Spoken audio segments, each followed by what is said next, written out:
नमस्कार, India TV digital में आपका स्वागत है। आपके साथ मैं हूं गौनिका अरोड़ा। द टॉप स्टोरी में आज हम बात करेंगे पेपर लीक को लेकर सरकार जो कानून लेकर आई है, जो बिल आज लोकसभा में पेश किया गया। उस बिल पर चर्चा आज शुरू होनी थी, वक्त भी दिया गया था 3 घंटे का, लेकिन वो चर्चा शुरू नहीं हो पाई। विपक्ष ने लगातार हंगामा किया, जिसके चलते संसद की कार्रवाई कल तक के लिए स्थगित कर दी गई है। लेकिन अब विपक्ष चर्चा के लिए तैयार हो गया है। कल चर्चा होगी भी, लेकिन देखना होगा कि कितनी हेल्दी चर्चा ये होती है। लेकिन ये कानून लाना कितना जरूरी था, ये कानून आ गया है, क्या सच में इसकी जरूरत थी? ये कानून जब आएगा, इसके साथ साथ इस कानून में कैसे क्या क्या प्रावधान रखे गए हैं जिसके चलते अब अपराधी डरेंगे, खासतौर पर वो लोग जो पेपर लीक में इंक्लूड रहे हैं या फिर जो ऐसी मानसिकता के हैं जो इस प्रोसेस में शामिल होते हैं, अब उन पर किस तरीके से कड़ा प्रावधान उन पर लाया जा रहा है। सबसे पहले सरकार जो एक्शन लेकर आ रही है, देखिए जैसे ही पेपर लीक हुआ, नीट को लेकर स्टूडेंट्स का प्रोटेस्ट शुरू हुआ, उसके बाद से हमने देखा कि धर्मेंद्र प्रधान का इस्तीफा गया। लेकिन उससे पहले ही प्रधानमंत्री नरेंद्र मोदी ने खुद वीडियो इंस्टाग्राम पर अपलोड किया। उस वीडियो में प्रधानमंत्री ने कहा था कि पेपर लीक को लेकर एक कड़ा कानून लेकर आएंगे। इसकी घोषणा खुद प्रधानमंत्री के मुंह से हुई है। और इसके अलावा ये भी कहा गया था कि कैबिनेट में मोहर लगेगी, जो कि लग चुकी है। उसके बाद अब इस बिल को सोमवार को आज पेश किया जाना था, आज पेश भी किया जा चुका है। अब ये बिल पास होगा या नहीं होगा, इस बिल को लेकर लगातार संशय बना हुआ है, क्योंकि विपक्ष चर्चा के लिए तैयार नहीं हो रहा था। लेकिन अब इस बिल के बाद बदलेगा क्या? सबसे पहले तो ये जो कड़ा एक्शन लिया गया है, इस बिल से बदलाव क्या क्या आएंगे? देखिए, बदलाव आएंगे, सजा सख्त हो जाएगी, जुर्माना लगेगा, जिसके चलते जो अपराधी अब तक पेपर लीक के इस अपराध में संलिप्त होते थे, कम से कम उनके बीच में एक डर आएगा। अब हम बात करते हैं, दरअसल ये जो पेपर लीक का जो कानून लाया गया है, ये public examination prevention of unfair means 2024 में जो लाया गया था, उसका एक संशोधन विधेयक है। 2024 में जब ये लाया गया था, तब जो सजा होती थी वो 5 साल तक की होती थी। 2024 तक 3 से 5 साल तक की सजा होती थी, लगभग 10 लाख रुपए का जुर्माना होता था, और अपराधी उसके बाद मामला लंबा चलता रहता था। अपराधियों के मन में डर नहीं रहता था, जिसके चलते उनको लगता था कि 3 से 5 साल की ही सजा है, 10 लाख जुर्माना है, और अगर सबूत नहीं आएंगे तो कोर्ट में आपको जाहिर तौर पर बरी कर दिया जाएगा, आपके खिलाफ कोई कोर्ट केस ही नहीं बन पाएगा। लेकिन अब इसे कड़ा करने के लिए इसमें जो सबसे महत्वपूर्ण है वो सजा, उसको बढ़ा दिया गया है। 10 साल तक की सजा कर दी गई है। इसके साथ साथ 50 लाख रुपए का जुर्माना है। बाकी केसेस में जुर्माना आगे बढ़ाया गया, जिसके बारे में मैं आपको आगे जानकारी दूंगी। लेकिन फिलहाल जो जुर्माना जिसकी डायरेक्ट संलिप्तता पाई जाती है, उसमें 50 लाख रुपए तक का जुर्माना है। लेकिन इसके साथ साथ जो ऑर्गेनाइज्ड पेपर लीक, यानी कि पेपर लीक को अगर पूरे ऑर्गेनाइज तरीके से किया जाता है, पूरे उसको प्लानिंग करके किया जाता है, तो उसमें कितनी सज़ा है? उसमें जब 2024 का जो कानून था, उसमें 5 से 10 साल तक की सज़ा थी, और अब उसे बढ़ाकर 7 से 10 साल कर दिया गया है। और उसमें जो जुर्माना पहले 1 करोड़ रुपए था, वो अब 10 करोड़ रुपए कर दिया गया है। लेकिन ऐसा नहीं होता है कि सिर्फ एक ही शख्स इन्वॉल्व होता है। कभी कभी जब ऐसी एजेंसी, खासतौर पर एनटीए जैसी एजेंसी है, ये लोग आउटसोर्सिंग करते हैं, यानी कि बाहर से कोई टीचर इंक्लूड रहता है जो पेपर बनाता है। जैसे कि हमने देखा है नीट के पेपर के मामले में महाराष्ट्र से जो टीचर्स पकड़े गए हैं, चाहे वो केमिस्ट्री का टीचर हो, फिजिक्स का टीचर हो, वो पकड़े गए हैं। तो आउटसोर्सिंग होती है। आउटसोर्सिंग क्वेश्चन पेपर तैयार करने के लिए भी होती है, आउटसोर्सिंग प्रिंटिंग के लिए भी होती है, आउटसोर्सिंग ओएमआर शीट्स बनाने के लिए भी होती है, आउटसोर्सिंग चेकिंग के लिए भी होती है। तो ये सारे चीज़ों के लिए आउटसोर्सिंग की जाती है। और अगर कोई भी सर्विस प्रोवाइडर फर्म, जो कि प्राइवेट सर्विस प्रोवाइडर फर्म्स होती हैं, ये अगर इसमें इंक्लूड रहती हैं, तो इनमें जो सज़ा का प्रावधान पहले 2024 में था, वो 1 करोड़ का जुर्माना था। उनसे एग्जाम का कॉस्ट भी वसूला जाता था, 4 साल तक के लिए उनको ब्लैकलिस्ट कर दिया जाता है। अब उसको भी बढ़ा दिया गया है, जुर्माना 5 करोड़ तक कर दिया गया है। एग्जाम का कॉस्ट तो वसूला ही जाएगा, और 8 करोड़ तक का जुर्माना उन्हें देना पड़ेगा। यानी कि लगभग हर जो चाहे जुर्माना हो, चाहे सज़ा हो, उसको डबल कर दिया गया है।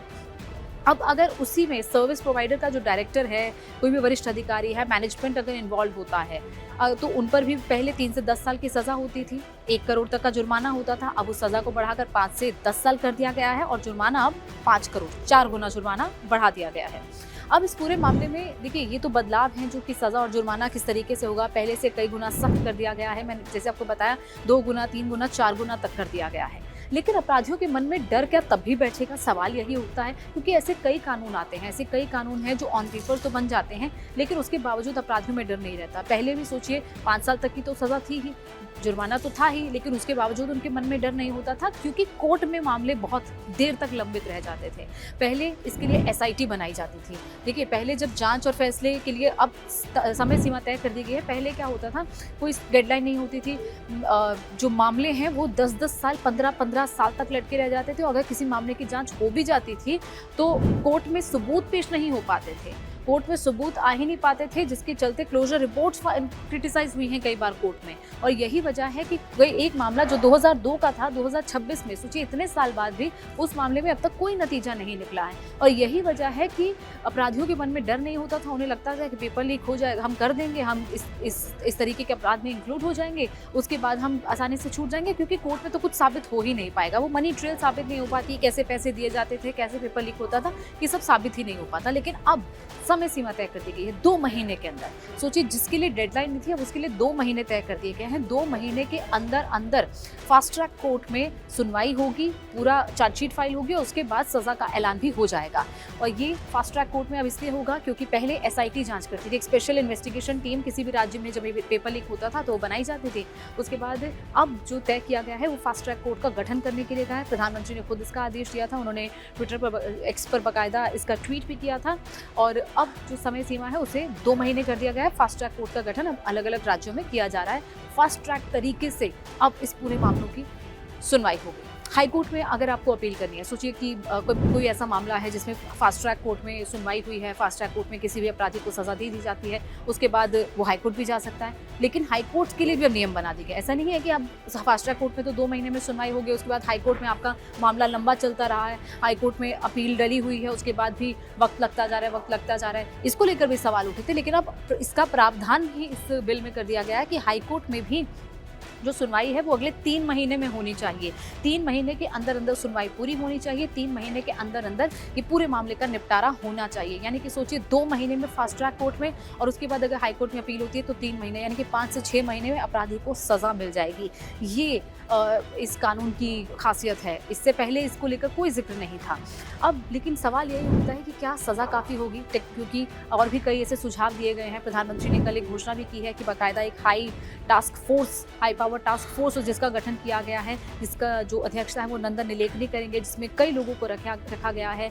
इसरो के पूर्व अध्यक्ष एस सोमनाथ को भी रखा गया है। तो ऐसे कई पढ़े लिखे लोगों को इस कमेटी में इंक्लूड किया गया है ताकि एनटीए में रिफॉर्म्स किए जा सकें। क्योंकि बार बार ये कहा जा रहा है कि एनटीए में कमी है, एनटीए पर सवाल उठते आए हैं। एनटीए में से 47 अफसरों को सस्पेंड तो कर ही दिया गया है, लेकिन उसके साथ साथ अब एनटीए में जो नई भर्तियां हो रही हैं वो किस आधार पर हो रही हैं ये भी देखा जाएगा। पुनर्गठन होना चाहिए एनटीए का। इसके अलावा ये भी सजेशंस दिए गए हैं कि किस तरीके से पूरे तंत्र को सुधारा जाना चाहिए। परीक्षा जिस तरीके से होती है उसमें नो ह्यूमन टच होना चाहिए, यानी कि पेपर लिखे जाने के बाद सीधा जो स्टूडेंट्स हैं उनकी स्क्रीन्स पर आना चाहिए, यानी कि ऑनलाइन पेपर होना चाहिए। हालांकि ऑनलाइन और ऑफलाइन दोनों मीडियम को लेकर कहा गया कि हाइब्रिड मॉडल होना चाहिए पेपर्स होने का, क्योंकि अभी तक जो नीट की परीक्षा होती थी वो रिटन होती थी। और यही वजह है कि जब फिजिकल एग्जामिनेशन होता था जिसके बाद पेपर लीक का खतरा बहुत ज़्यादा रहता था, और पेपर लीक हमने देखा भी है कि 2 बार 2024 और 2026 में हुआ भी है। हाई पावर टास्क फोर्स और भी कई सजेशंस देगी कि टेक्निकल तरीके से भी किस तरीके से सुधार किया जाए, और इसके साथ साथ जो पूरा तंत्र है एनटीए का या फिर जो पूरा परीक्षा तंत्र है उसमें भी किस तरीके के सुधार किए जाए। एनटीए का पुनर्गठन होगा। जो डेटा सुरक्षा है यानी कि जो डेटा सिक्योरिटी है उसका भी फुल प्रूफ उसे बनाना पड़ेगा, हाइब्रिड मॉडल में होना चाहिए। प्राइवेट वेंडर्स पर जो निर्भरता है वो कम होनी चाहिए, क्योंकि हमने देखा है कि जब भी ऐसी एनटीए जैसी एजेंसी है ये प्राइवेट सेक्टर्स पर बहुत निर्भर करती हैं। जो प्राइवेट सेक्टर्स में चाहे वो प्रिंटिंग प्रेस हो, चाहे वो प्राइवेट टीचर्स हों, या फिर प्राइवेट एजेंसी जो कि इस तरीके के एग्जामिनेशंस को कंडक्ट कराती हैं, तो उन पर निर्भरता कम होनी चाहिए। सारा का सारा जो ताकत है वो सरकारी तंत्र के हाथ में आनी चाहिए, जिससे कि पेपर लीक के मामले आगे ना आए। और ये जो हाई टास्क फोर्स है या फिर ये जो पूरा बिल है, ये दरअसल बिल सिर्फ और सिर्फ एनटीए पर लागू नहीं होगा, बल्कि चाहे आप रेलवे का एग्जामिनेशन ले लें, यूपीएससी ले लें, आईबीपीएस यानी बैंक से जुड़ा हुआ एग्जामिनेशन हो, एसएससी हो, किसी भी तरीके का कोई भी सरकारी एग्जामिनेशन हो, उसमें ये बिल के जो भी प्रावधान है वो लागू होने होंगे। और प्राइवेट वेंडर्स का जो नेक्सस जिस तरीके से चलता है उस पर कंट्रोल होना चाहिए, या फिर उस पर निर्भरता कम होनी चाहिए, ये बार बार कहा गया है।